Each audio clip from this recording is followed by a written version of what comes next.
Subscribe कीजिए the accounts channel को और बेल पर क्लिक करें सबसे पहले वीडियो देखने के लिए। हेलो एवरीवन, मैं आपका दोस्त शफी मदर। आप देख रहे हैं हमारा यूट्यूब चैनल दी अकाउंट्स। दोस्तों, आज का हमारा टॉपिक बहुत ही इम्पोर्टेंट है और वो इसलिए कि अगर आप अकाउंट्स को फाइनलाइज करना चाहते हैं और ये आप सीखना चाहते हैं कि रेगुलर वे में बुक मेंटेन करने के बाद जब आपका टैक्स ऑडिट का डेट आता है, यानी कि बुक आपका ऑडिट में आता है, तो आपको किन किन चीज़ों को ध्यान में रख करके आपको अपने बुक को फाइनलाइज करना होता है, ताकि आप सही सही अपने नेट प्रॉफिट पे टैक्स का कैलकुलेशन करके आप गवर्नमेंट को टैक्स पे कर सके। आप अपने हिसाब से जहां तक भी कोशिश कर ले, लेकिन ये आप जानते हैं कि जो टैक्स ऑडिट का काम होता है वो सीए लेवल का काम होता है। सीए ही इसमें इंटरफेयर करते हैं। वो हमें एडवाइस करते हैं कि आपके बुक में क्या क्या प्रॉब्लम और क्या क्या इश्यूज हैं। लेकिन अगर वो काम हम कर ले तो हमें अगर इस लेवल की जानकारी हो जाती है तो हमारा कॉन्फिडेंस लेवल और भी अच्छा हो जाता है और किसी भी कंपनी में हमें अच्छी सैलरी भी मिल सकती है। तो दोस्तों, अगर आप जूनियर से सीनियर और ऑलरेडी अगर आप सीनियर के पोस्ट पे हैं और ये सब सारी चीजें नहीं जानते हैं तो आपको ये वीडियो जरूर देखना चाहिए। तो मेरा आप लोगों से एक छोटा सा निवेदन होगा कि आप पूरी जानकारी के लिए आप वीडियो को एंड तक आप जरूर बने रहे। वीडियो देखने के बाद आपको जैसा लगे आप कमेंट में आप जरूर लिखिएगा। तो चलो दोस्तों, बिना वक्त को जाए किए हम लोग आज का वीडियो शुरू करते हैं।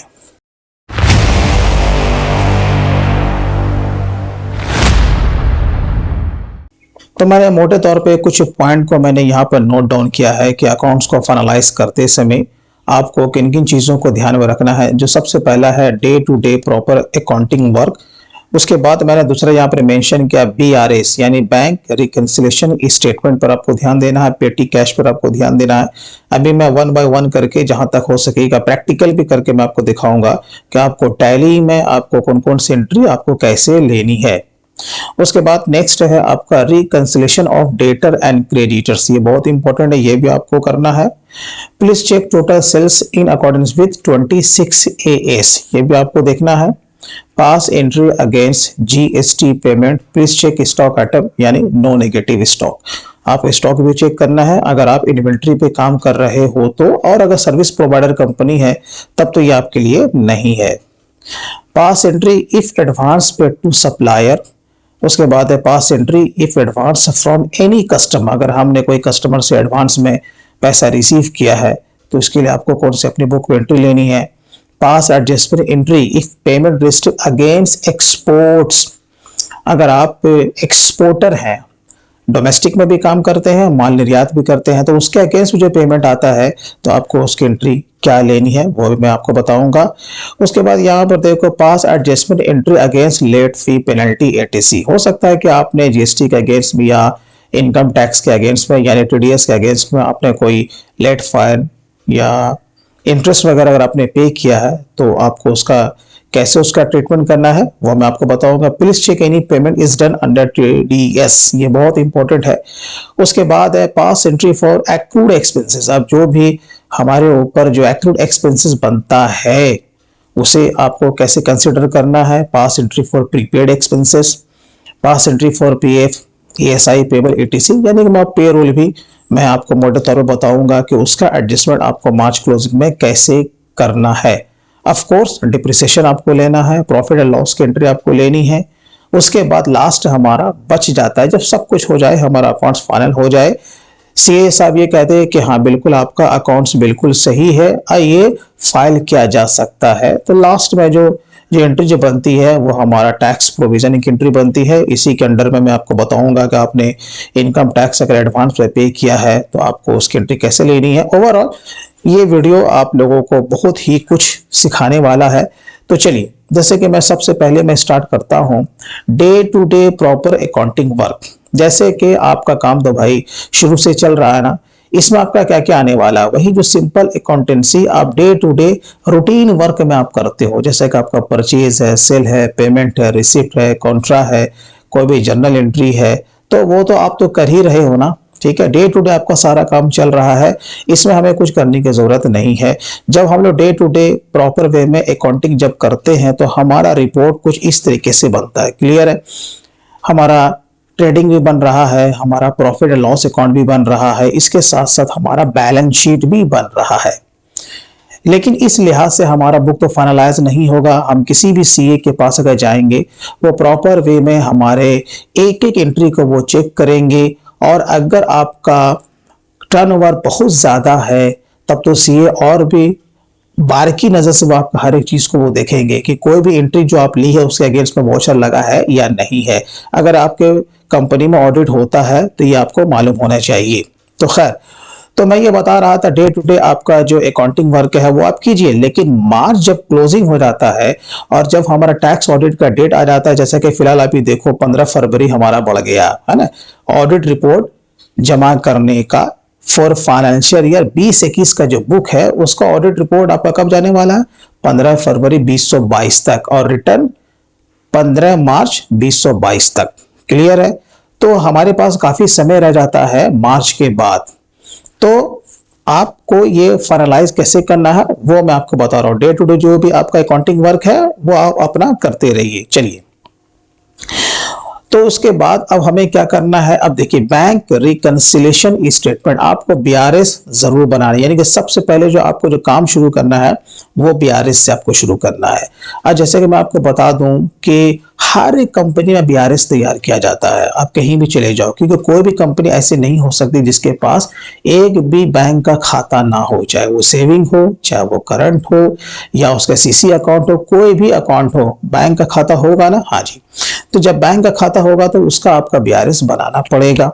और बीआरएस कंपनी में मंथली भी बनाया जाता है, कहीं क्वार्टरली बनाया जाता है, कहीं पर हाफ ईयरली, या अगर आप किसी क्लाइंट का वन टाइम में काम लिए हुए हो कि उसने आपको फाइल दे दिया है 1 साल का, भैया आप मेरा ऑडिट करवा दो, तो आप तो एक बार बनाओगे ना साल में, तो वो आपको बनाना पड़ेगा। और बीआरएस बनाने के लिए ये जो हमारा, जब यहाँ पर आप आके देखोगे बैंक अकाउंट्स में, जैसे कि हमारे स्टेट बैंक ऑफ इंडिया है, तो यहाँ पर जो भी हमारा क्लोजिंग बैलेंस हमारे बुक में शो कर रहा है वो बैंक स्टेटमेंट में उतना शो हो रहा है कि नहीं हो रहा, ये तो आपको देखना पड़ेगा।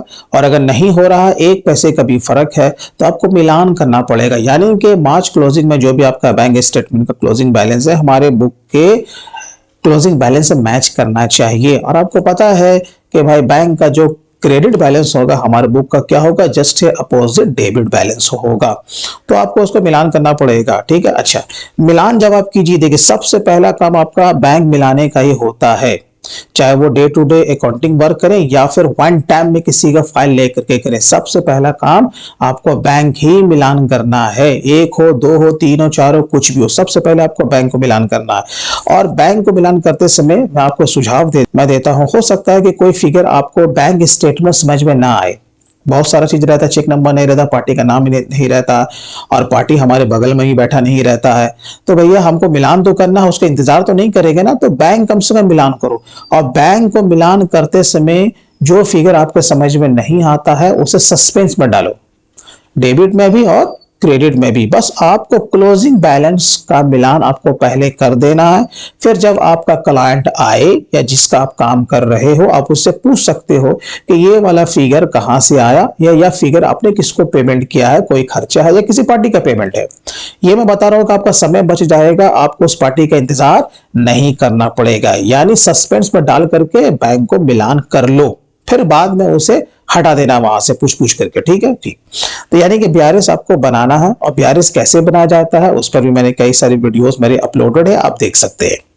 चलिए, बीआरएस का काम तो हो गया। उसके बाद जो मोस्ट इंपॉर्टेंट आ जाता है पेटी कैश, क्योंकि हर एक कंपनी पेटी कैश रखती है, या नहीं तो वो नॉर्मल कैश से पेमेंट करती है ना। और उसका रूल है कि आप कैश का पेमेंट 10,000 से ज्यादा अपने बुक में किसी पार्टी को दिखा नहीं सकते। ये तो क्लियर है, ये इनकम टैक्स का रूल है। पहले 20,000 था, लेकिन अब क्या चल रहा है, पिछले 2 सालों से 10,000 से ज्यादा आप किसी भी पार्टी का या खर्चे का पेमेंट आप नहीं कर सकते हैं। तो यहां पर आप पेटी कैश आप देखना पड़ेगा। अब मैं एक चीज मैं आपको बता देता हूं कि जो आप पेटी कैश जो आप अलग से बनाते हो उसका वॉचर आपको सेपरेट आपको बनाना फाइल में, ताकि टैक्स ऑडिट होते समय आपको उलझने ना हो। अब हम लोग आ जाते हैं कैश में। देखो यहाँ पर ये कैश है, ये जो हमारा क्लोजिंग बैलेंस यहाँ पर शो कर रहा है, इसके अंदर जाइए। आपको ये देखना है कि किसी भी मंथ में यहाँ पर आपका उल्टा बैलेंस नहीं आना चाहिए। जैसे आपको पता है कि किसी भी एसेट्स का कभी भी क्रेडिट बैलेंस नहीं निकल सकता। कैश है ना भाई, पेटी कैश बोले तो कैश है, तो इसका हमेशा डेबिट बैलेंस निकलना चाहिए। आपको देख लेना है किसी भी मंथ में इसका क्रेडिट बैलेंस ना निकले, अगर निकलता है तो भैया वो गलत है। ठीक, अच्छा, तो ये आपको मंथली वाइज भी नहीं दिखना है बल्कि आपको डे वाइज देखना है। अब इसके अंदर जाइए, अल्ट F2 को मारिए, इसको कर दीजिए स्किप, यानी कि दोनों को जीरो कर दीजिए, पूरे साल का आ गया। ठीक है, तो यहां पर आपका टैली प्राइम है, तो यहां पर आपको चेंज व्यू में जाना पड़ेगा। चेंज व्यू में जाने के बाद यहां पर देखिए आपको मिल जाएगा डेली ब्रेकअप। ठीक है, जब इसके अंदर आप लोग जाएंगे तो यहाँ आपका पर डे का यहाँ पर आपका ये क्लोजिंग बैलेंस यहाँ पर दिखाना शुरू कर देगा। तो किसी भी दिन में आपका यहाँ पर क्रेडिट बैलेंस नहीं होना चाहिए। देखिए आपको सारा आपको यहाँ पर DR दिखेगा, तो आपको ये भी चेक करना है। अब हो सकता है कि आपका किसी भी डेट में अगर वो क्रेडिट बैलेंस आ गया, इसका क्या माने होता है, यानी उस तारीख को आपके पास बैलेंस था नहीं और आपने उसी के अगेंस्ट आपने पेमेंट कर दिया, तो उल्टा बैलेंस तो आएगा ही ना। तो आपको क्या करना पड़ेगा, उस वाउचर का डेट चेंज करना पड़ेगा। किसका, या तो रिसिप्ट का या फिर पेमेंट का। और अगर आपने बैंक से पैसा निकाला है तो वो तो चेंज नहीं होगा, लेकिन पेमेंट का आपको वाउचर को डेट चेंज करना पड़ेगा।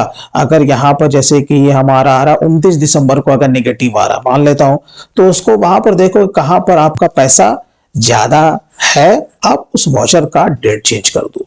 ये एक सीधा सा रास्ता है। तो चलिए मैंने इसका आपको रास्ता बता दिया। हमारा जो नेक्स्ट पॉइंट होगा, reconciliation of debtor and creditors. देखिए अब क्या होता है कि हम जिस पार्टी को सेल करते हैं या जिस हम सप्लायर से माल को खरीदते हैं, तो मेरे बुक से उसका बुक पे मैच करना चाहिए। तो ये कैसे होगा भाई, रिकंसिलेशन करना पड़ेगा। यानी अब आ जाते हैं बैलेंस शीट में। देखिए बैलेंस शीट में आने के बाद हम चले जाते हैं किसी सप्लायर के पास। ये देखिए, तो ये यहां पर हमारा टोटल सप्लायर का लिस्ट है। अब मैं किसी भी एक सप्लायर को अगर मैं यहां पर लेता हूं, यही हमारा सप्लायर है। अब यहाँ पर देखो जो कि सप्लायर जो है उस हमारे बुक में जो उसका जो बैलेंस निकल रहा है, यहाँ पे इसका देखो जिसका क्रेडिट बैलेंस है, यानी कि ये हमारा सप्लायर है, हमें इसको इतना पैसा दे रहा है 1,20,786 रुपया। ठीक है, तो सेम उसके भी बुक में इतना पैसा निकल रहा है या फिर नहीं निकल रहा है, ये हमें कैसे पता चलेगा, तो कंफर्मेशन रिपोर्ट हमें एक दूसरे को देना पड़ता है। हम उसको मेल करेंगे कि आप हमें इस स्टेटमेंट दीजिए, हम एक बार मिलान करना चाहते हैं क्योंकि हमारा टैक्स ऑडिट होने जा रहा। वो भी हमें भेजेगा कि सर जी आप भी मुझे अपना एक स्टेटमेंट भेजिए कि टोटल कितना बैलेंस आपके बुक पे निकल रहा है। यानी कि डेटर एंड क्रेडिटर दोनों एक दूसरे से बात करके क्या करते हैं, अपने बुक को मिलान करते हैं। हो सकता है कि किसी एक दूसरे का बिल छूट गया हो या पेमेंट छूट गया हो या कोई एडजस्टमेंट एंट्री हो ट्रांसपोर्टेशन के अगेंस्ट में, या कोई डैमेज हो गया हो। ऐसा हो सकता है कि चढ़ाने में गलती हो गई हो, तो उस गलती को सुधार करने का सबसे जो बेहतर तरीका क्या होता है, रिकंसिलिएशन। और आपको ये करना पड़ेगा। किनको करना पड़ेगा, आप कहीं पर डेटर भी हैं और आप कहीं पर क्रेडिटर भी हैं, यानी कि आपको डेटर से भी आपको टैली करना है और अपने सप्लायर से भी टैली करना है। और टैली करने का तरीका क्या होता है, अरे भाई जो आपका डेबिट होगा उसका क्रेडिट होगा, जो उसका क्रेडिट होगा वो आपका डेबिट होगा, मिलान कीजिए। अगर आपके बुक में क्रेडिट बैलेंस निकल रहा है इतना, तो उसके बुक में आपका क्या निकलेगा, डेबिट बैलेंस निकलेगा। क्लियर है कि नहीं। तो इसी तरीके से आपको मिलान करना पड़ेगा। जब मिलान जब हो जाए तो क्या होता है कि इनकम टैक्स डिपार्टमेंट या ऑडिटर वो क्या मांगते हैं, कंफर्मेशन लेटर मांगते हैं। कंफर्मेशन लेटर को भी ऑडिटर कि हम आपके कहने से नहीं मानेंगे।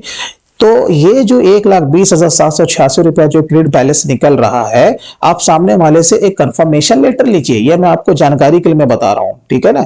अगर आप किसी कंपनी लेवल में काम करते हैं तो ये सब जानकारी आप रखिए।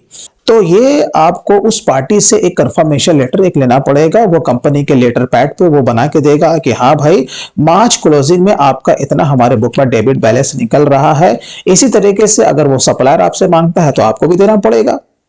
समझ गए ना। तो ये आपको करना जरूरी है। चलिए अगर आप ये कर लेते हैं तो भैया इससे फायदा आपका क्या होगा, आपका बुक में मैच हो रहा है। परचेज एंड सेल में अगर कोई दिक्कतें आई होंगी तो वो भी उसके साथ आपका रेक्टिफाई हो जाएगा। उसके बाद हम लोग चलते हैं, हाँ please check total sales in accordance with 26 AAs। अब ये बहुत इंपॉर्टेंट चीज है। आपको पता है कि जीएसटी का मामला है, ठीक है। परचेज एंड सेल हम अपने मन से नहीं ऐड कर सकते हैं, ना ही घटा सकते हैं। जो कि ऑथेंटिक आपका पक्का बिल फटा है वो तो हमारे बुक पे आने वाला है, आप उसका रिटर्न भी फाइल कर रहे हो, तो ये आपका मैच करना चाहिए। क्या मैच करना चाहिए? आइए प्रॉफिट एंड लॉस अकाउंट में, प्रॉफिट लॉस अकाउंट में आने के बाद ये जो हमारा जो टोटल सेल जो शो कर रहा है यहाँ पर, ये देखो, ये हमारा जो शो कर रहा है हमारे 26 AS से मैच करना चाहिए। और इसमें दो तरह का सेल है, एक तो हमारा जो डोमेस्टिक है नेशनल, और एक है हमारा इंटरनेशनल, ठीक है ना। तो ये तो हमारा चला गया एक्सपोर्ट में और ये हमारा चला गया लोकल में। तो कहने का ये मतलब है जो इसका जो टोटल आ रहा है वो हमारे 26 AS से मैच करना चाहिए। जब आप 26 AS इस कंपनी का देखोगे, नीचे में हर महीने का समरी सेल का वहां पर दिया रहता है, तो उससे मैच करना चाहिए, उसमें फर्क नहीं आना चाहिए। अब वो जो समरी है कहां से आता है? आपके GSTR 3B से आता है। जो आप जो रिटर्न फाइल करते हो ना GSTR 3B, या तो क्वार्टरली या फिर मंथली, वही का समरी वहां पहुंचता है 26 AS में। तो वहां से आपको मिलान कर लेना, बिना उसके कोई भी ऑडिटर आपका रिटर्न फाइल नहीं करेगा, याद रखिए। ये मिलान होना बहुत ही इंपॉर्टेंट है। उसके बाद अब हम लोग आगे बढ़ते हैं, pass entry against GST payment. अब देखिए क्या होता है कि आपको GST का अगेंस्ट में जितना भी आपने पेमेंट किया है वो एंट्री आपको लेनी पड़ेगी। अब जैसे कि आप जब जब जो GSTR 3B का रिटर्न फाइल करते हो उसी में करते हो ना, हाँ जी। अब आपको कैसे वो करना, देखिए, अगर आप कोई भी एंट्री पास करते हो अकाउंटिंग वाउचर में आने के बाद आप चले जाते हो भैया पेमेंट में।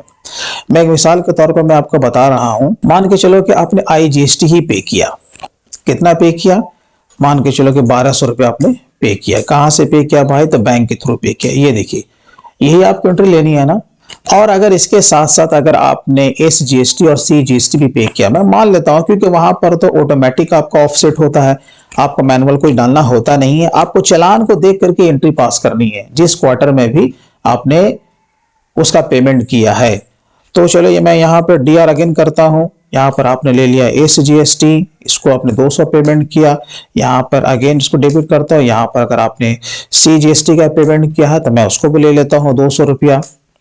ये मैं चालान को देख करके कर रहा हूं, तो आपको ये एंट्री आपको पास करनी पड़ेगी। इसके अलावा और आपको कोई एंट्री पास नहीं करनी है। वो इसलिए नहीं करना है वो भी मैं आपको बता देता हूं। जो तारीख रहेगा उस तारीख में आप एंट्री ले लीजिएगा, ये आपको बराबर करना पड़ेगा। ये एंट्री आपसे छूटना नहीं चाहिए।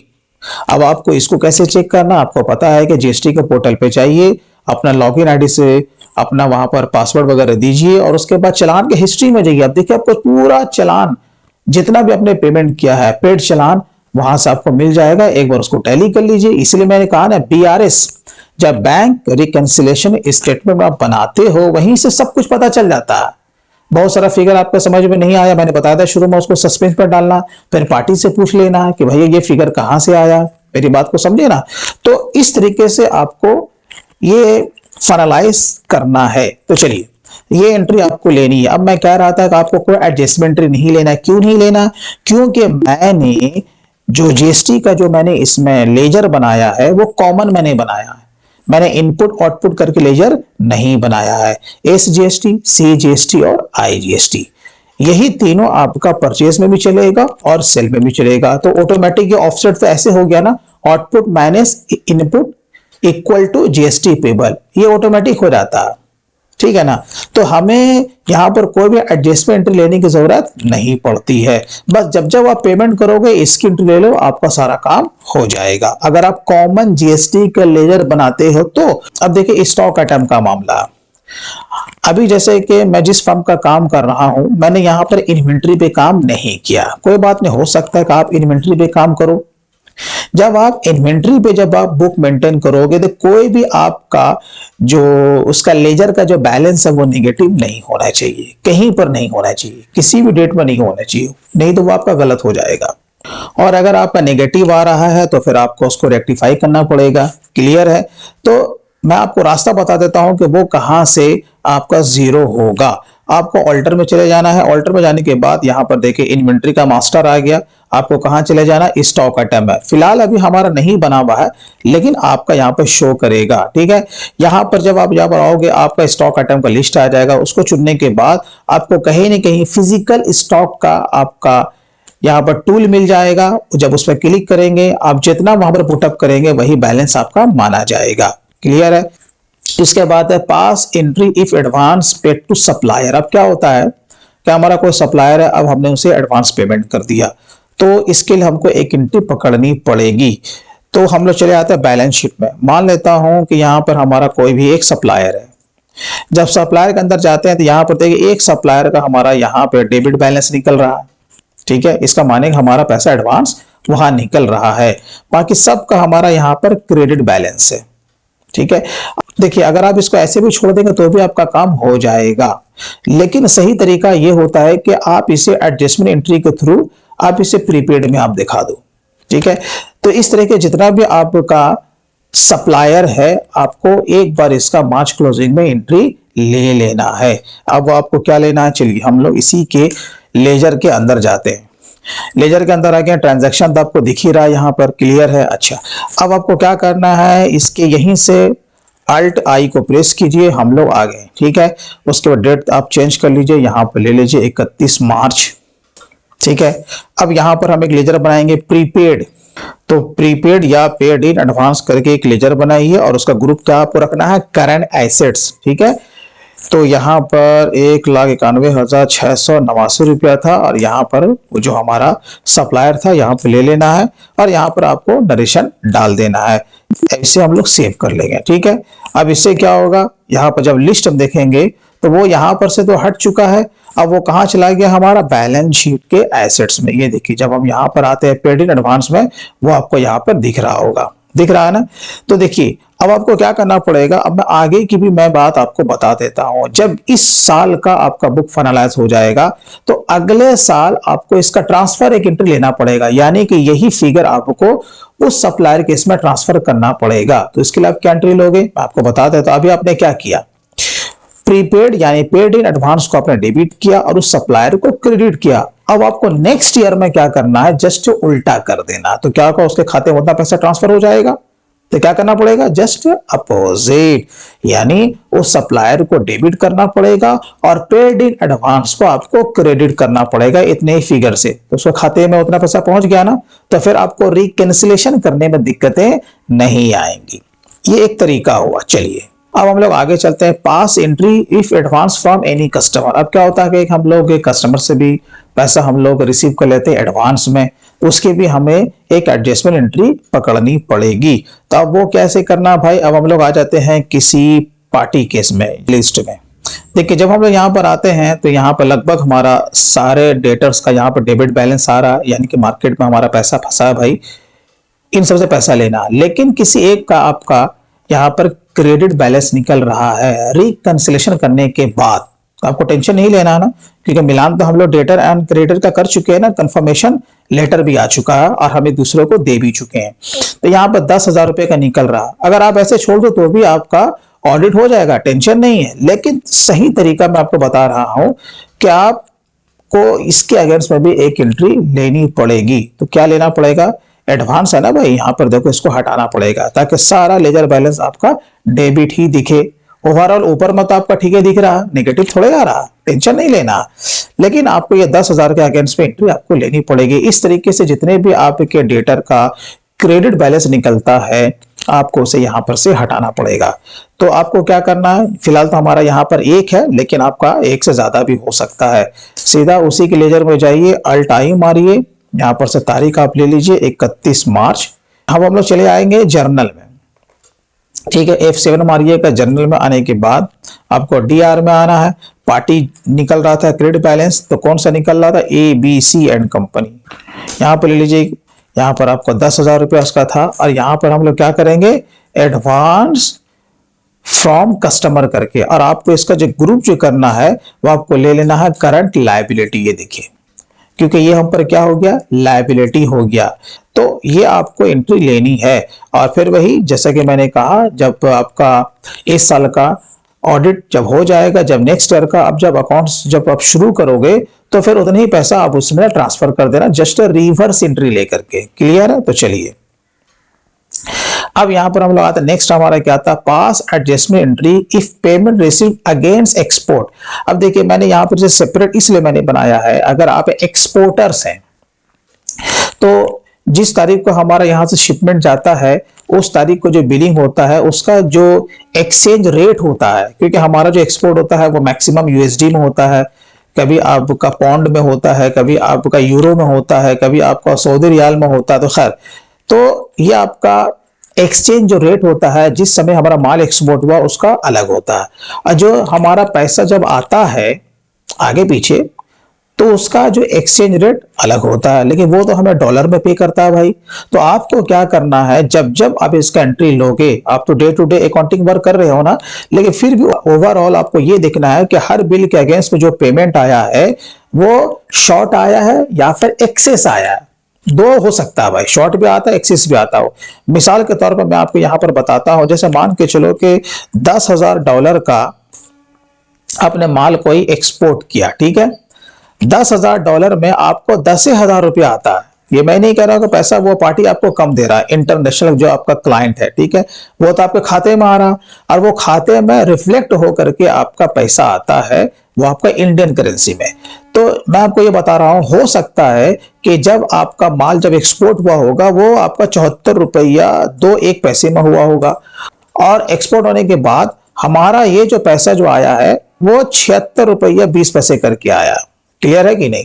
तो आपने जो अपने बुक में एंट्री ली होगी, सीधी सी बात है, आपने इतने का आपने एक्सपोर्ट का एंट्री लिया होगा अपने बुक में, ठीक है, लेकिन पैसा जो आपका जो आया है वो इतना आया। देखो पैसा कितना आया, इतना आया।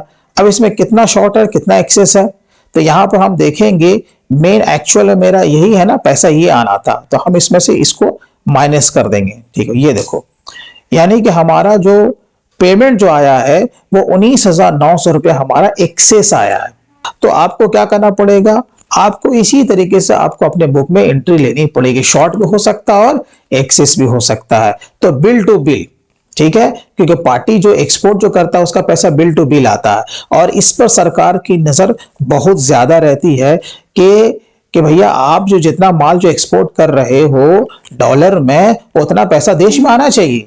इससे हमारा क्या होता है, इंडियन करेंसी अच्छा होता है। तो अगर आप इस तरीके से काम करते हैं तो भैया आपको ये एंट्री लेनी पड़ेगी। अब इसकी एंट्री आपको कैसे लेनी है, चलिए मैं आपको एग्जांपल के तौर पे मैं बता देता हूं। इस तारीख को आपको एंट्री लेनी है, वो तारीख को यहां पर लीजिए और रिसिप्ट में आ जाइए। आपको जो क्रेडिट करना है वो इंटरनेशनल क्लाइंट को करना है, ठीक है, ये इंटरनेशनल पार्टी। कितने से करना है, जितना उसका बिल वैल्यू था, ठीक है ना, पैसा आपको इतना ही लेना है, तब ना उसका खाता बंद होगा। तो 7,42,100 रुपया बराबर है। देखिए खाता इसको यहां पर जीरो हो गया। अब ये debit, state bank of India में जितना पैसा आपको दिख रहा है आपके बैंक के स्टेटमेंट में, वहां कितना है, तो सीधा बोलोगे भैया वहां तो हमारा पैसा आया है इतना, तो चलो हम यहां पर से उतना पैसा ले लेते हैं, ठीक है। उसके बाद यहां पर अब आपका देखिए अगेन पूछेगा क्रेडिट, क्योंकि आपका डेबिट एंड क्रेडिट आपका इक्वल होना चाहिए। अब यहां पर इसको हम कहां डाल देंगे, एक्सचेंज वेरिएंस में, याद रखिएगा। और एक्सचेंज वेरिएंस का आपका जो ग्रुप रखना है मैं आपको बता देता हूं, उसका इनडायरेक्ट एक्सपेंसेस ही रखना है, क्योंकि पैसा शॉर्ट हो या एक्सेस हो दोनों आपका इसी हेड में जाने वाला है। एंड में जो भी इसका बैलेंस निकलेगा, और अगर डेबिट बैलेंस निकलता है तो हमको भैया लॉस होगा, और अगर क्रेडिट बैलेंस निकलता है इस लेजर का तो हमें इनकम होगा, यानी कि पैसा हमें एक्सपोर्ट के अगेंस्ट में ज्यादा आया पूरे साल में। तो इसलिए आपको इसका ग्रुप क्या रखना है, इनडायरेक्ट एक्सपेंसेस। ये देखिए, ठीक है। तो यहां पर हमें क्या हुआ, 19,900 रुपए का यहां पर बढ़ोतरी हुआ, हमें फायदा हुआ। कभी तो आपका ऐसा भी हो सकता है, तो चलिए इसे हम लोग सेव कर लेते हैं। लेकिन अब मैं बताता हूं, मान लो कि इसका पैसा शॉर्ट आया, मानने में क्या जाता है, ताकि आपका कॉन्सेप्ट भी क्लियर हो जाए, पैसा शॉर्ट भी आएगा तो भी आपको उसका जो बिल वैल्यू था उतने ही पैसा पकड़ना, 7,42,100 रुपया। और बैंक में कितना पैसा आया, आप बोलोगे 7,40,100 रुपया आया, ऐसा हो सकता है, ठीक है। अब हमें क्या होगा, यहां पे लॉस हो गया, ठीक है। अब अगेन यहां पर आपका डेबिट पूछता तो ये कहां चला जाता, देखिए एक्सचेंज वेरिएंस पर आपका 2,000 रुपया डेबिट हो गया, यानी यहां पर हमें 2,000 रुपये का लॉस हो गया। तो आपको यही एंट्री लेनी है हर एक बिल के अगेंस्ट में। इसे हम लोग कर लेते हैं सेव।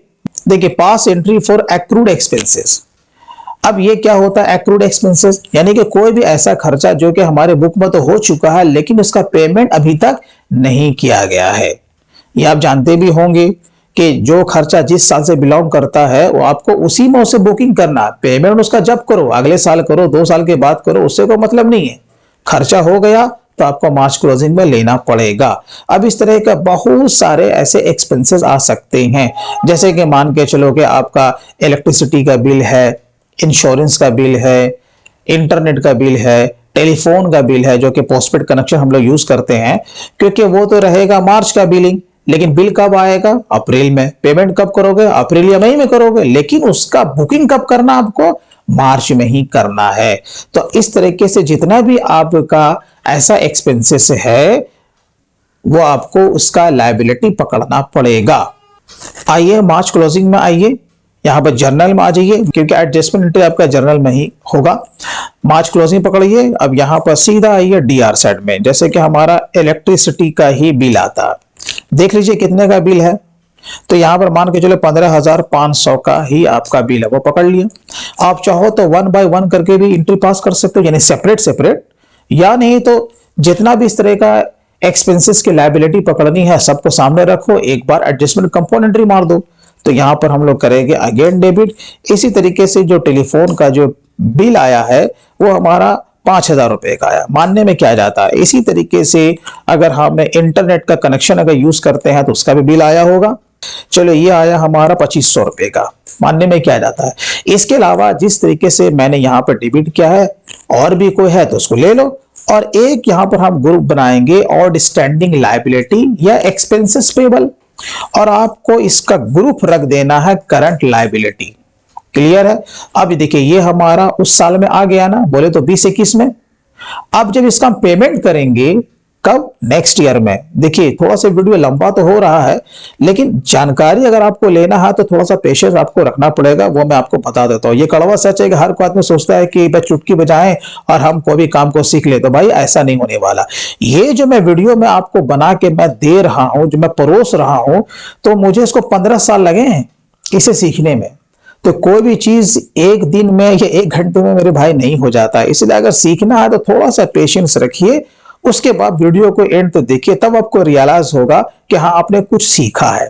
ठीक है, तो चलिए, तो यहां पर देखिए आपका ये हमने लायबिलिटी पकड़ लिया। अब नेक्स्ट ईयर में आप क्या करोगे ये भी मैं आपको बता देता हूं। एंट्री तो सेव हो जाएगी।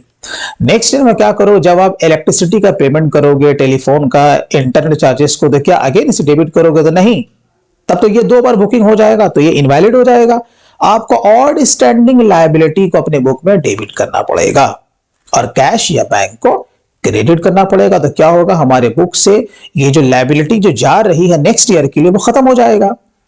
ये आपको ध्यान में रखना है। ऐसा नहीं है कि यहां भी आपने इसका बुकिंग कर दिया, इलेक्ट्रिसिटी को पेनल के डीआर में दिखा दिया और नेक्स्ट ईयर भी दिखा दिया, तो आप 2 बार आप किसी को क्लेम नहीं कर सकते। ठीक है, तो ये आपको ध्यान रखना है। चलिए, ये मैंने आपको अधिक जानकारी के लिए मैंने बता दिया कि नेक्स्ट ईयर में आपको क्या करना है। ये हो गया।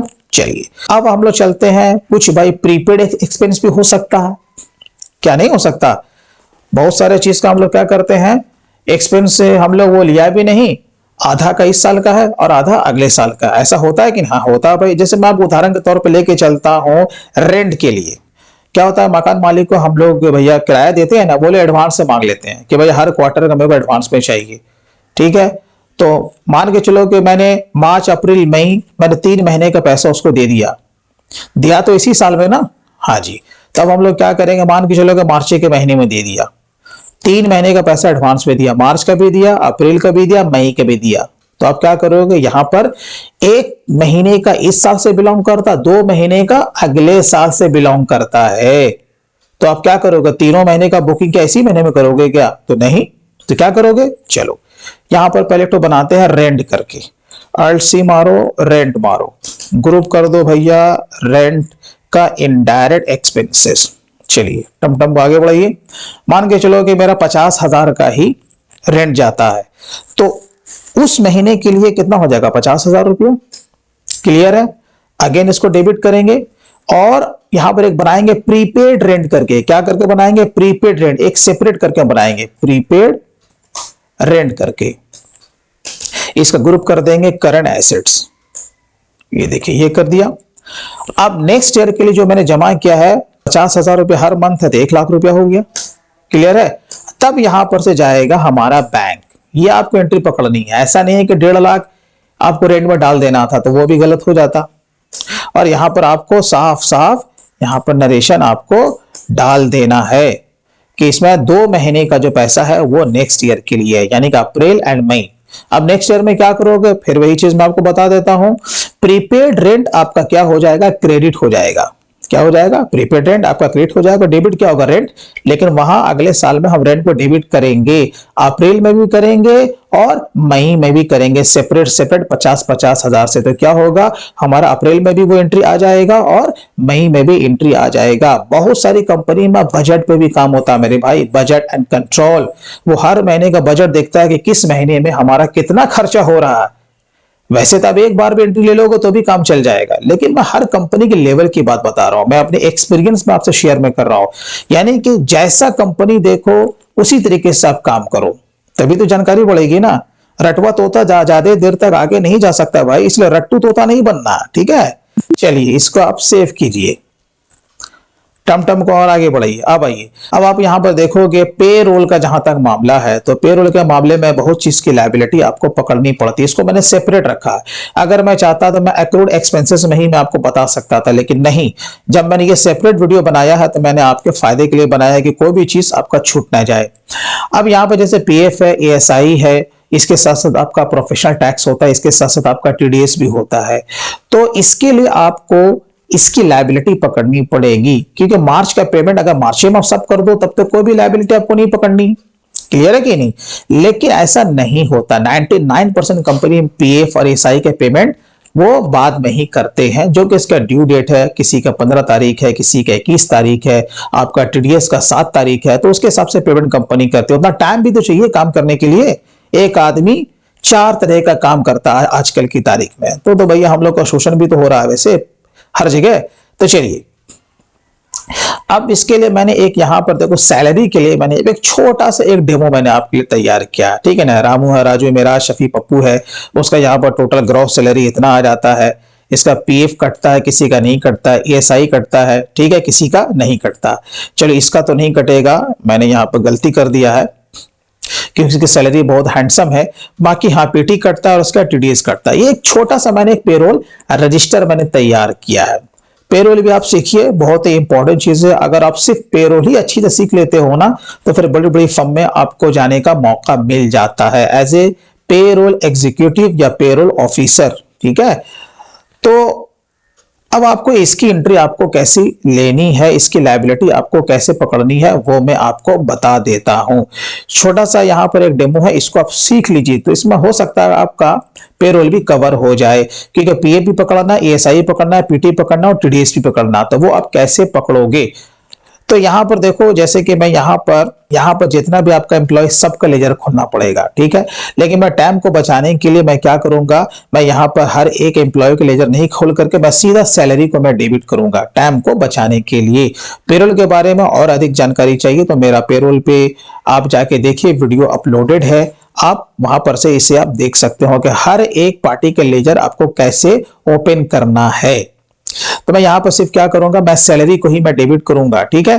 तो चलिए हम लोग आ जाते हैं यहां पे जनरल में आ जाते हैं। अब आपको क्या करना है, यहां पर आपको सैलरी को डेबिट करना है। अब यहां पर जो देखोगे टोटल जो ग्रॉस सैलरी है वो हमारा कितना है, 1,38,200 रुपया है, बराबर है। यानी कि यही पेमेंट बन रही है अगर किसी का एक्सीडेंट वगैरह होता कटने के बाद। तो यहां पर इससे हम लोग क्या करेंगे, Ctrl+Alt+V से हम लोग इसे पेस्ट करेंगे, ठीक है। अब यहां पर हम एक लेजर बनाएंगे सैलरी पेबल करके। क्या बनाएंगे, सैलरी पेबल करके। ये देखिए, अब इसका ग्रुप कर देंगे करंट लायबिलिटी, ठीक है। अब आपको क्या करना है, इसे सेव कर लेना। और अगर आप बनाते हर एक एम्प्लॉय का तो सैलरी यहां पर डेबिट होता और यहां पर 2A 2B 2C 2D ये आ जाता, यही फिगर सेपरेट, समझ गए ना। लेकिन मैंने यहां पर टाइम बचाने के लिए मैंने यहां पर डायरेक्ट 1,38,200 को सैलरी पेबल में क्रेडिट कर दिया। चलिए ये तो हमारा काम हो गया, ये सैलरी ड्यू फॉर मार्च 2021 हो गया। उसके बाद हम लोग पीएफ काटेंगे। तो जब पीएफ काटते हैं तो अब हम लोग क्या करते हैं, सारे एम्प्लॉय को डेबिट करते हैं, सेपरेट सेपरेट करते ना। और अगर किसी ऐसे सॉफ्टवेयर पे काम कर रहे हैं जैसे कि टैली में भी वो फीचर्स दिया हुआ है कि ऑटोमेटिक आपका पेरोल सारा काम कर लेता है, अगर हो जाता है तो बहुत अच्छी बात है। अगर हो भी जाता है लेकिन फिर भी आपको इसकी लायबिलिटी तो पकड़नी पड़ेगी ना। ये बनाने का मकसद ये है कि इसमें आपका भी कंट्रीब्यूशन अभी होगा प्लस एम्प्लॉयर का भी होगा, दोनों में, और इसमें कुछ चार्जेस भी ऐड होते हैं, तो लायबिलिटी आपको पकड़ना बहुत इंपॉर्टेंट है। बिना इसके तो आपका टैक्स ऑडिट आपका फाइनल होगा ही नहीं। तो चलिए 3360 रुपया है यहाँ पर, ये किसका कंट्रीब्यूशन है, एम्प्लॉय का कंट्रीब्यूशन जो कि उसके सैलरी से डिडक्ट हुआ है। तो यहां पर आइए, यहां पर आपको बनाना पड़ेगा सैलरी पेबल को हम लोग यहां पे डेबिट करेंगे, ठीक है। क्या करेंगे, सैलरी पेबल, और सैलरी पेबल का माने यहां पर एम्प्लॉई है, आपको ये ध्यान रखना है, ठीक है। यहीं से आपका ये पैसा कट जाएगा, ये देख कंट्रोल प्लस अल्ट वी, लेकिन हमारा बुक तो बन गया ना। अब यहां पर एक हम लेजर बनाएंगे एम्प्लॉई पीएफ कंट्रीब्यूशन करके, ठीक है। अब इसका ग्रुप आपको क्या रखना है, ड्यूटीज एंड टैक्सेस, याद रखिएगा, ठीक है। ड्यूटीज एंड टैक्सेस या फिर आप करंट लायबिलिटी भी रख सकते हैं, कोई टेंशन नहीं है। ये देखिए इसका हो गया कंट्रीब्यूशन, बराबर है। अब जिस तरीके से मैंने यहां पीएफ का किया उसी तरीके से आपको एएसआई का भी करना था, या आप दोनों एक साथ भी आप ले सकते थे। यहां पर मैंने इसे सेपरेट सेपरेट कर दिया, तो कोई बात नहीं, आपको टेंशन नहीं लेना है। यहां पर एक लेजर बनाइए एम्प्लॉय ईएसआई कंट्रीब्यूशन, ठीक है। इसका ग्रुप भी ड्यूटीज एंड टैक्सेस या फिर करंट लायबिलिटी रखिए, ये आपका हो गया। अब जो मैंने अलग अलग एंट्री ली है, जैसे कि मैंने कहा कि आप एक साथ में भी ले सकते थे। अब यहां पर पीटी है जैसे कि टीडीएस है, तो हम लोग क्या करेंगे, इस बार हम लोग एक साथ एंट्री ले लेंगे। तो यहां पर हमारा 15 प्लस 1, तो यहां पर 16,000 रुपया आ रहा है।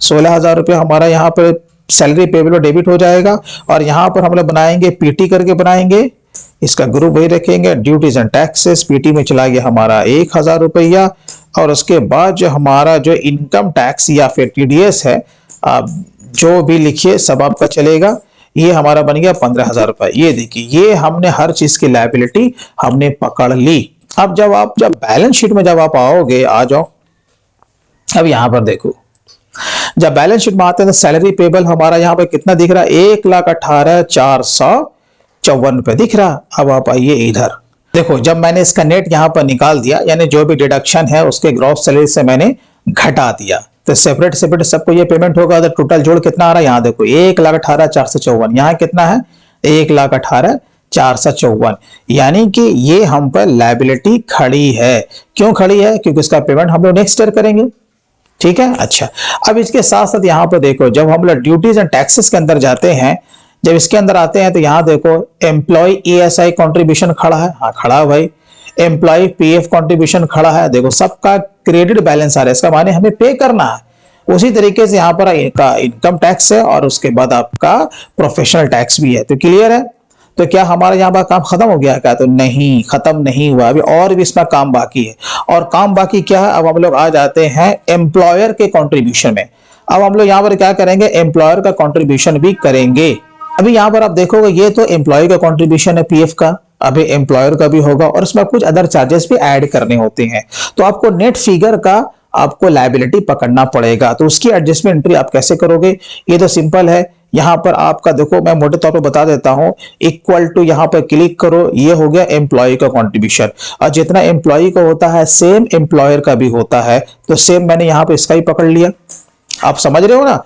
लेकिन जब चालान जो बनता है, आपको पता होगा, जब पीएफ आप जब पेमेंट करते होगे, जब इसका चालान जब आप बनाओगे, तो इसका मालिक का कंट्रीब्यूशन आपका दो भाग में बंट जाता है। एक एम्प्लॉय पेंशन में चला जाता है, और एक एम्प्लॉय के प्रोविडेंट फंड में चला जाता है। उसका एक रेट होता है 8.33% होता है, बाकी जो जाता है वो पीएफ में चला जाता है, ठीक है।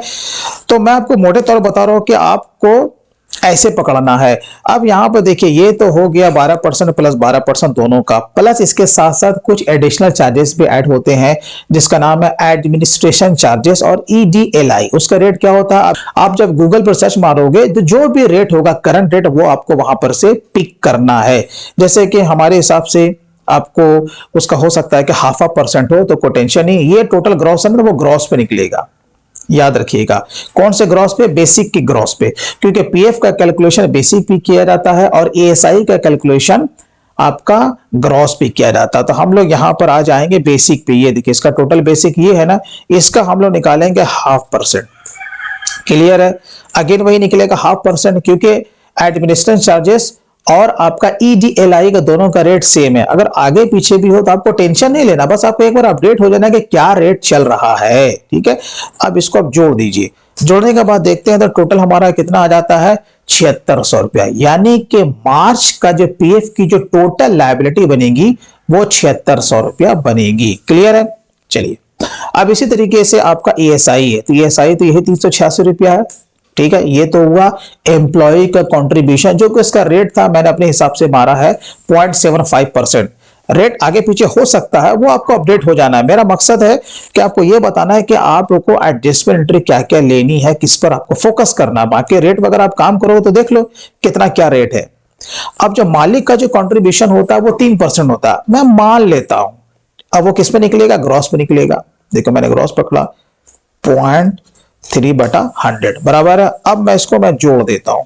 इसके लिए कुछ अदर से चार्जेस पेमेंट नहीं करना पड़ता है, यानी कि एएसआई का इतना पकड़ेंगे और पीएफ का इतना पकड़ेंगे। तो चलिए अब हम लोग आ जाते हैं अकाउंटिंग वाचर में, जर्नल में आइए, मार्च क्लोजिंग में आइए। अब देखिए, अब आपको पहले पीएफ की लायबिलिटी पकड़नी है, तो पहले आपको क्या करना है, एम्प्लॉय का जो कंट्रीब्यूशन है उसे आपको डेबिट करना है। पीएफ के लिए कितना था? 3360 रुपया। देखिए आपका जीरो हुआ, ये यहां पर से जीरो हो गया। अगेन डेबिट कीजिए, एक लेजर बनाइए,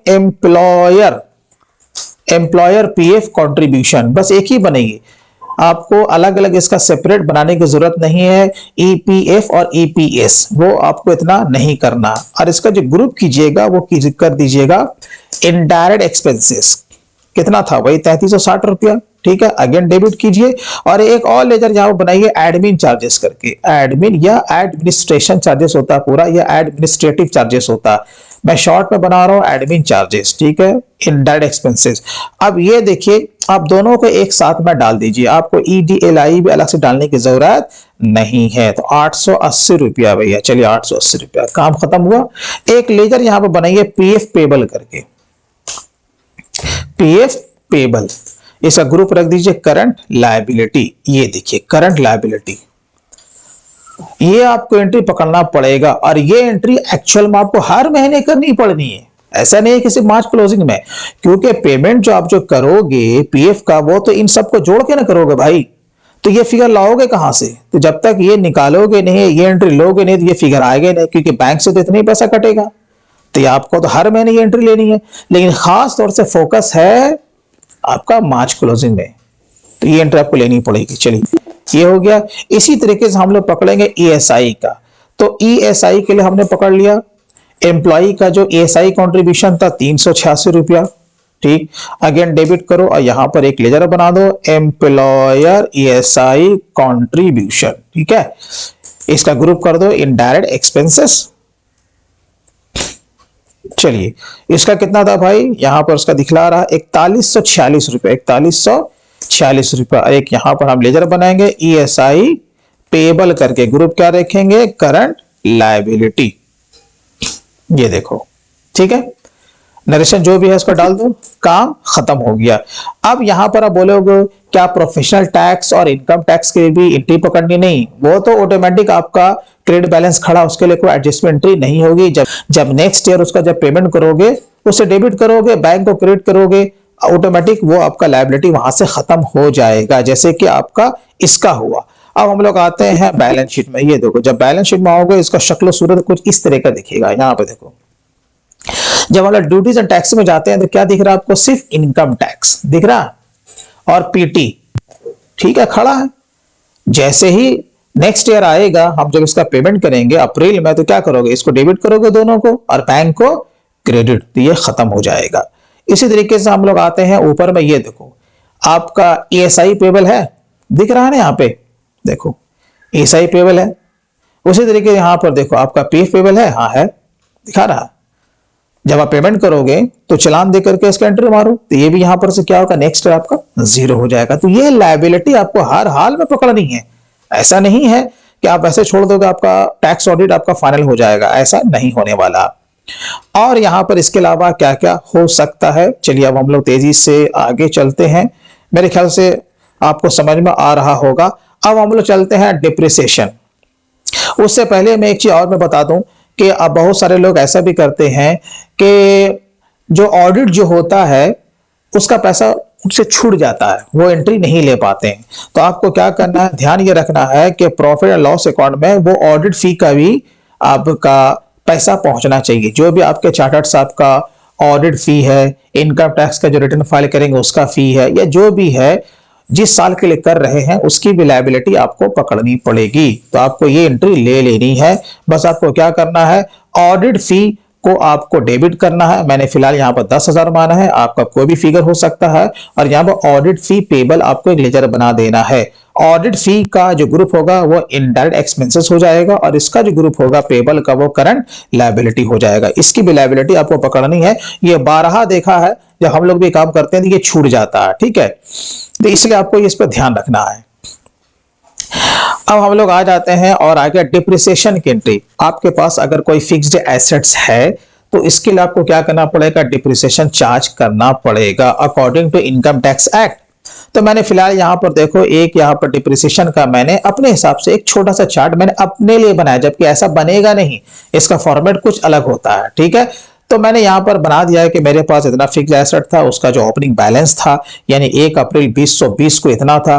रेट आपको ये देख लेना है कि कितना रेट लगता, नहीं तो सीए साहब से पूछ लो भाई, हर काम आपको अपने से नहीं करना। कुछ काम सीए साहब के लिए भी छोड़ दो कि सर आप ही बताइए, मेरे को इसका चार्ट दीजिए, अब ये बताइए कि हमें किस परसेंटेज से हमें इस पर डिप्रिसिएशन लगाना है। क्योंकि हो ना हो आपका ड्यूरिंग द फाइनेंशियल ईयर आपने कोई फिक्स्ड एसेट्स को परचेज किया होगा, आपने बेचा भी होगा, तो उसके हिसाब से भी उन सब पर्टिकुलर अमाउंट पे अलग अलग टाइप से डिप्रिसिएशन चार्ज होता है। ये मैंने मोटे तौर पे ये बताया कि मान के चलो कि हमारा ना ही कोई परचेज था ना ही कोई सेल था, बस मेरा ओपनिंग बैलेंस था, उस पर कितना रेट लगेगा, ठीक है। इस पर 380 दिन का इसमें दिखाया जाता है कि 380 दिन से कम है, 380 दिन से ज्यादा है, उसी के हिसाब से परसेंटेज भी आपका इसमें अप्लाई होता है, या तो हाफ या तो फिर फुल। मैं मोटी बात में आपको बताने की कोशिश कर रहा हूं। यहां पर रेट अप्लाई कीजिए और यहां पर अपना निकाल लीजिए। अगर ये सिंपल है तो बस आपको क्या करना है, अपने बुक में इसकी एंट्री लेनी है। तो कैसे आपको एंट्री लेनी है, आपको मार्च क्लोजिंग में आना था, आ गए भाई। अब आपको डिप्रिसिएशन को यहां पर आपको डेबिट कर देना था, डिप्रिसिएशन, ठीक है। और उसका जो ग्रुप होगा वो क्या होगा, इनडायरेक्ट एक्सपेंसेस। यहां से आप इसकी कॉपी कर लीजिए, ये इसका टोटल जोड़ है, यहां से हमने इसे कॉपी कर लिया, ठीक है, कंट्रोल सी, और यहां लाके कंट्रोल अल्ट वी से पेस्ट कर दिया। उसके बाद आइए, अब इसके ऊपर क्या है भाई, सबसे पहला क्या है, सीसीटीवी है। तो यहां पर क्या लेते हैं, सीसीटीवी। अब आपको सारे एसेट्स को आपको क्रेडिट करते हुए चले जाना, बस काम खत्म है। जब करोगे 0 हो जाएगा, है ना, यही आपका बैलेंस निकलेगा। देखो मैंने एंट्री मैंने ऑलरेडी यहां पे ले रखी है, लेकिन मैंने आपको बता दिया कि आपको सारे फिक्स्ड एसेट्स को यहां पे क्रेडिट कर देना है। जब आप बैलेंस शीट के एसेट्स में आओगे तो यहां पे देखो हमारा कितना दिख रहा है, 79,000, है ना, 79,407 रुपया 5 पैसा। और जब यहां पर आओगे तो कितना दिख रहा है, 79,407 रुपया 5 पैसा। सीए साहब देख लेंगे, अगर इसमें कोई त्रुटि होगा तो वो उसे रेक्टिफाई कर लेंगे, लेकिन अपने एंड से ये पूरा काम कर लेना। अरे भैया, जब इतना काम जानोगे तभी तो किसी हॉट सीट पे बैठोगे ना। अब 5 मिनट का वीडियो देख के चाहोगे कि मुझे सब कुछ आ जाए, भैया तो वो नहीं होने वाला, ठीक है। मैं बार बार ये बोल रहा हूं कि सीखने के लिए थोड़ा वक्त आपको देना पड़ेगा। अब हम लोग चलते हैं, देखते हैं कि इसके आगे और हमारा क्या क्या हो सकता है। आते हैं नोट्स में। अब आइए, अब आपको देखना है प्रॉफिट एंड लॉस। अच्छा, एक चीज वो हमारे यहां पर छूट गया, आप भी ऐसा सोचते होंगे, please check any payment is done under TDS. ये देखिए बहुत इंपॉर्टेंट है, बहुत इंपॉर्टेंट है। बहुत सारे फर्म में क्या होता है कि काम तो कर लिया, पेमेंट कर दिया, और उसको पता नहीं है ये पेमेंट जो था वो टीडीएस के अगेंस्ट में था। तो तब तो सीए साहब बोलेंगे भैया आप तो पेमेंट लंबा लंबा कर दिए हो, आपने टीडीएस में नहीं काटा, तब क्या होगा। हो ना हो वो ऑडिट करके वो निकल जाए, लेकिन अगर आपका फंस गया स्कूटनी में तो फिर आपका बहुत ही बड़ा आपका पेनल्टी आपको लग जाएगा, याद रखिए। तो ऐसा गलती आपको नहीं करना है, वो मैं आपको जानकारी के लिए मैं आपको बता देता हूं। ये देखिए, जैसे जब प्रॉफिट लॉस में आएंगे तो यहां पर कोई भी अगर कोई जानकार आदमी देखेगा, जैसे कि हमारा यहां पर देखो जो फ्रेट एंड फॉरवर्डिंग चार्जेस है वो 13,91,365 रुपए का पेमेंट है। आप देखिए 13,91,000, यानी कि मैंने ट्रांसपोर्टेशन के अगेंस्ट में मैंने पेमेंट किया और ये टीडीएस इस पे लागू होता है। जब आप टीडीएस चार्ट पढ़ोगे, आपका जो टीडीएस जो होता है वो दो तरह का होता है, एक टीडीएस फॉर एम्प्लॉय और एक TDS for non employee. Employee के लिए मैंने काटा ना, एम्प्लॉय के लिए रूल है, अगर 5 लाख से किसी का ज्यादा पेमेंट होता है, ठीक है, जब उसका आप सेक्शन पढ़ोगे, जो उसका स्लैब है, अगर वो क्रॉस करता है तो हमें उसका टीडीएस काटना पड़ेगा ना भाई। वो तो एम्प्लॉय का हो गया। आइए नॉन एम्प्लॉय, हम बाहर के आदमी से काम ले रहे हैं तो उसका चार्ट दिया हुआ, टीडीएस का चार्ट, तो ये जो आता है ये आपका कॉन्ट्रैक्टर की लिस्ट में आता है। जैसे उसका सबका सेक्शन होता है, 94C होता है, 94I होता है, 94J होता है, आता है कि नहीं। उसमें टेक्निकल सर्विसेज आता है, प्रोफेशनल सर्विस आता है, रेंट आता है। अब बहुत सारे इसमें से खर्चे, जैसे कि एडवर्टाइजमेंट 1,67,000 समथिंग का पेमेंट है, तो इस पर भी क्या होगा, हमारा टीडीएस लागू हो जाएगा। तो आपको यह भी देखना है कि ऐसा कोई एक्सपेंस है जो कि टीडीएस चार्ट के मुताबिक आता है और आपने टैन नंबर नहीं लिया तो भैया ले लो, शुरू से ले लो। कोई भी काम में दिक्कतें हो, इसके लिए सीए है, सीएस है, कोई सीनियर अकाउंटेंट है, आप उससे एडवांस लेके काम करो, तो बाद में क्या होगा, जितने का बबुआ ना उतने का झुंझुना हो जाएगा। ये बोलचाल की भाषा में बोला जाता है, इसलिए मैं आपको बता रहा हूं। तो वही आपको देख लेना है। और अगर टीडीएस लागू हो जाता है तो आपको पता है टीडीएस का मामला ऐसा होता है कि जिस दिन पेमेंट करोगे, पेमेंट करने से पहले आपका उसका टीडीएस काट के उसको पेमेंट करना है। क्लियर है। तो इसके लिए भी आपको जो जो एंट्री लेनी है, टीडीएस पर भी मेरे बहुत सारे वीडियोस मैंने अपलोड कर रखे हैं, उसको देखिए। उसको अगर आप देख लेते हैं तो फिर आपको समझ में आ जाएगा कि टीडीएस का चार्ट क्या कहता है, उसके लिए कौन कौन सी एंट्री लेनी होती है, उसके लिए कौन कौन से रिटर्न फाइल करने पड़ते हैं, वो सब कुछ आपको उसमें मिल जाएगा। मैंने टीडीएस के लिए एक पूरा प्लेलिस्ट मैंने बना के रखा, स्टार्ट टू एंड। आप टीडीएस का वो पूरा प्लेलिस्ट हमारा देखो, आपको कहीं पर कोई दिक्कतें नहीं होने जा रही है। तो ये मैंने आपको बता दिया। अगर कोई ऐसा है तो भैया आपको टैन नंबर लेना पड़ेगा हर हाल में, ठीक है। तो चलिए अब आ जाते हैं हम लोग प्रॉफिट एंड लॉस में। अब क्या होता है कि मान के चलो कि हमारा ये बुक फाइनल हो गया, मानने में क्या जाता है, कितना निकल रहा हमारा, 6,90,592 रुपया। अब ये कोई भी बुक हो, जबकि ये हमारा एलएलपी फर्म है, लेकिन हो सकता है कि ये आपका प्राइवेट लिमिटेड हो, आपका पार्टनरशिप फर्म हो या इंडिविजुअल फर्म हो, कोई फर्क नहीं पड़ता। तरीका तो एक ही होगा ना फाइनलाइज करने का, थोड़ा सा कमोबेश आगे पीछे हो सकता है, इसमें कुछ और भी चीजें ऐड हो सकती है। आपका सिक्योर्ड अनसिक्योर्ड लोन चलता हो तो उसके लिए आपको एंट्री आपको लेनी पड़ेगी, उसमें कोई दिक्कतें नहीं है। तो अब आपको क्या करना है, जैसे मान के चलो कि 6,90,592 रुपया 48 पैसे का यहाँ पे हमारा प्रॉफिट निकल रहा। अब ये प्रॉफिट शेयरिंग तो होगा, किसमें होगा, तो पार्टनर्स में होगा। और पार्टनर्स का शेयरिंग उसके डिड में दिया रहता है, कितना कितना परसेंटेज से वो लोग बांटेंगे, तो बांट दो इसको। तो चलिए हम लोग क्या करते हैं कि सबसे पहले हम लोग इसका जो शेयरिंग है वो हम लोग उसको बांट देते हैं। लेकिन उससे पहले हम लोग क्या करेंगे कि जो कि हमारा टैक्स का प्रोविजन है वो भी हम लोग देख लेते हैं कि वो कैसे होगा। पहले हम लोग आ जाते हैं बैलेंस शीट में। जब बैलेंस शीट में जब हम लोग आते हैं तो यहाँ पर देख रहे हैं कि जो हमारा एडवांस टैक्स जो पेड है वो 24,000 का पेमेंट किया हुआ, यानी कि हमारी पार्टी ने पिछले साल में ही एडवांस पेमेंट कर दिया था 24,000। तो यहां पर आपको इसका क्या रखना है, एडवांस टैक्स जो पेमेंट करोगे जब जब आपका उसका ग्रुप रख देना है करंट एसेट, तभी तो वो बैलेंस शीट का एसेट दिखेगा ना। यानी मैंने गवर्नमेंट को पहले से एडवांस टैक्स पे कर दिया। इसका रूल भी है कि अगर आपका किसी साल में पेमेंट 10,000 या उससे ज्यादा का बन गया है तो आपको हर साल आपको एडवांस टैक्स पे करना पड़ेगा। अगर नहीं करोगे तो फिर आपको जितना भी बैलेंस निकलेगा उस पर आपको इंटरेस्ट पे करना पड़ेगा। तो खामखा सरकार को इंटरेस्ट पे करके कोई फायदा है क्या, कोई फायदा नहीं है। तो एडवांस टैक्स ही पे कर दो। चलो हमने 24,000 का पेमेंट कर रखा, ठीक है। तो सबसे पहले हम लोग क्या करेंगे, हम लोग यहाँ पर टैक्स का प्रोविजन कर लेंगे। चलो यहाँ पर एक मैं एग्जांपल के तौर पर मैं आप लोगों के लिए बनाता हूं कि हमारा जो टोटल जो टैक्स निकलता है वो 35,000 मानने में क्या जाता है, ठीक है। 35,000 रुपए का हमारा टैक्स यहाँ पर निकलता है और जो टोटल जो हमने टैक्स पे किया है वो 24,000 का किया है। क्लियर है।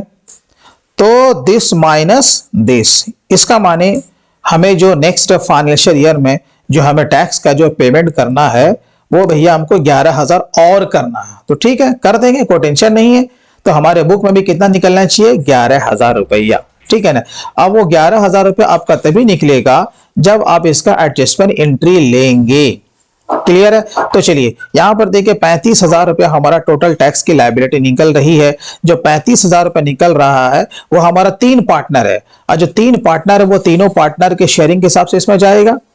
क्लियर है कि नहीं? तो अब हम लोग क्या करेंगे, जैसे कि पहला हमारा जो पार्टनर है उसका जो शेयरिंग बनता है, मैं आपको यहां पर बता देता हूं, उसका बनता है 34%। तो ठीक है, यहां पर हमने ले लिया 34%। और दूसरा जो बनता है उस दोनों का बनता है आपका 30%। ठीक है, तो यहां पर उसका ले लीजिए। ये मैंने आपको बताया कि इसका दोनों का मतलब कि इस तरीके से शेयरिंग है, तो कोई दिक्कत नहीं है, इतना है। अब आपको यहां पर क्या करना है, जब आपका जब टोटल जब जोड़ देखोगे तो आपको उतना ही आपका आएगा 35,000 रुपया। पहले तो आपको इसका एडजस्टमेंट एंट्री आपको लेना है। तो कैसे लेना है? अब आप लोग आ जाइए वाउचर में, और कहां आ जाना आपको? जर्नल में आना। कहां आना भाई? जर्नल में आना। चलिए अब आपको क्या करना है, क्योंकि इसकी जो लायबिलिटी का जो पेमेंट है वो खुद डायरेक्टर पे आपका पड़ने वाला है, तो उसका जो भी कैपिटल होगा उससे क्या होगा? लेस हो जाएगा। आपको ये ध्यान रखना। तो आपको क्या करना, जैसे ए कैपिटल है, ए को मिलता है 34%, तो हम क्या करेंगे, यहां पर ले लेंगे 11,900 रुपया। अगेन डेबिट करेंगे, यहां पर 20 कैपिटल को लेंगे। 20 कैपिटल को जब लेंगे तो इसका बनेगा 11,550 रुपया। अगेन डेबिट करेंगे और यहां पर लेंगे 30 कैपिटल 11,550 रुपया, बराबर है। आल्ट सी मारिए और यहां पर एक बना दीजिए प्रोविजन फॉर टैक्स करके, प्रोविजन फॉर टैक्स करके। और पहले से मेरा बना हुआ है, कोई बात नहीं, लेकिन इसका आपको जो ग्रुप करना है वो प्रोविजन ही करना है, या फिर करंट लायबिलिटी भी कर सकते हैं, कोई टेंशन नहीं है। तो ये प्रोविजन फॉर टैक्स करके, ये देखो, ये हमने टैक्स का प्रोविजन हमने कर लिया, यानी कि मकसद था वो कैपिटल से एडजस्ट करना, इसलिए हमने यहां पर ये एंट्री को पास की है, बराबर है। ये तो हो गया। अब यहां पर आप जब देखोगे, ये तो 35,000 का हमने लायबिलिटी का मैंने एडजस्टमेंट कर दिया, और यहां पर 24,000 मैंने एडवांस टैक्स पे किया है, और रिमेनिंग जो निकल रहा है वो 11,000। तो अब ये कैसे होगा? तो चलिए एक एंट्री हम लोग और लेते हैं मार्च क्लोजिंग में। तो यहां पर जो हमने प्रोविजन फॉर टैक्स किया है उसको अगेन आप डेबिट कीजिए। डेबिट कर दिया, कितने हजार से? 35,000 से। ठीक है, उसके बाद हमने क्या किया था? एडवांस टैक्स पे किया था, आपको याद है ना? एडवांस टैक्स, ये देखिए आपको इसको ले लेना है। कितना पेमेंट किया था भाई? तो 24,000 रुपये। ये देखिए 24,000 का पेमेंट किया था, तो ये भी हमारा जीरो, ये भी हमारा जीरो। अब जो बैलेंस जो हमारा जो बचा है वो कितना बचेगा? 11,000 रुपये। तो यहां पर हम बना लेंगे इनकम टैक्स पेबल करके। क्या बना लेंगे? Income tax. अब एक्चुअल में जो गवर्नमेंट को हमें और जो टैक्स पे करना है वो कितना करना है? मात्र 11,000 रुपया। तो इसका करंट लायबिलिटी रखिए और इसे सेव कर लीजिए। देखिए 11,000 रुपया। ठीक है, चालान नंबर 280 से क्या होगा? आपको 11,000 रुपए का टैक्स पेमेंट कर देना है जब आपका रिटर्न फाइल होगा। अरे आपको पता है कि रिटर्न कब फाइल होगा भाई? अभी का जो रिटर्न फाइल का जो डेट दिया हुआ है वो 15 मार्च 2022 दिया हुआ है फॉर फाइनेंशियल ईयर 2021। तो जब भी आपका रिटर्न फाइल होगा, जब तक 11,000 का पेमेंट नहीं करोगे तो कोई भी ऑडिटर आपका रिटर्न फाइल नहीं करेगा। चलिए इसको भरिए और टमटम को आगे बढ़ाइए, और यहां पर आपका रिपोर्ट कुछ इस तरह का यहां पर दिखेगा। ये देखिए आपका 11,000 रुपए का इनकम टैक्स पेबल दिख रहा है ना। जब नेक्स्ट ईयर आएगा, जब इसका पेमेंट ऑफ कोर्स आप ड्यू डेट से पहले करोगे, जब करोगे वो आपका बुक से यहां पर से हट जाएगा। क्लियर है? अच्छा, अभी बात यहां पर खत्म नहीं हुई है। तो आप इस तरीके से यहां पर एंट्री ले सकते थे, लेकिन आपको ये चार्टर्ड आपको ये एडवाइस भी कर सकते हैं कि शफी तुम यहां पर ए बी सी जो भी आपका पार्टनर्स है आप उसे एडजस्ट ना करके प्रॉफिट एंड लॉस से एडजस्ट करो। तो इससे क्या फायदा होगा कि आपका जो कैपिटल जो है वो आपका घटेगा नहीं। तो आप वैसा भी आप इसको कर सकते हो। तो अभी जो मैंने जिस तरीके से मैंने प्रोविजन फॉर टैक्स का जो मैंने एडजस्टमेंट किया कैपिटल के अगेंस्ट में, आप उससे भी कर सकते हो, या नहीं तो फिर प्रॉफिट एंड लॉस से भी कर सकते हो। दोनों तरीके से आप कर सकते हो। जो मैंने यहां पर मैंने किया, मैं आपको दिखा देता हूं कि ये जो मैंने एंट्री यहां पर ली है, जैसे कि ये आपका प्रोविजन फॉर टैक्स करके, आप यहां पर प्रॉफिट एंड लॉस को भी आप यहां पर डेबिट कर सकते थे, तो कोई टेंशन आपका नहीं होता। ठीक है ना। तो चलिए ये दो तरीके से काम किया जाता है, या तो आप कैपिटल से सीधा एडजस्ट करो या फिर आप प्रॉफिट एंड लॉस से भी आप प्रोविजन फॉर टैक्स का एडजस्टमेंट कर सकते हो। ये डिपेंड करता है कि सीए साहब आपको क्या बोलते हैं। अब यहां पर जो हमारा प्रॉफिट जो बच जाता है, ये देखिए प्रॉफिट कितना बच जाता है, 6,90,552 रुपये 48 पैसा। तो यहीं पर आइए, कितना फिगर है भाई, 6,90,552 रुपये 48 पैसा। ठीक है, यहां पर इसका देखिए परसेंटेज पहले से बढ़ चुका है, हमें टेंशन नहीं लेना है। जितना आपका निकल रहा है उतना आपको शेयरिंग कर देना है। तो कैसे करना है, अब आइए यहां पे जो आपकी लास्ट एंट्री बनने वाली है यही बनने वाली है। आपको क्या करना है, कैपिटल में ट्रांसफर करना है ना। आपको प्रॉफिट हुआ तो यहां पर प्रॉफिट लीजिए।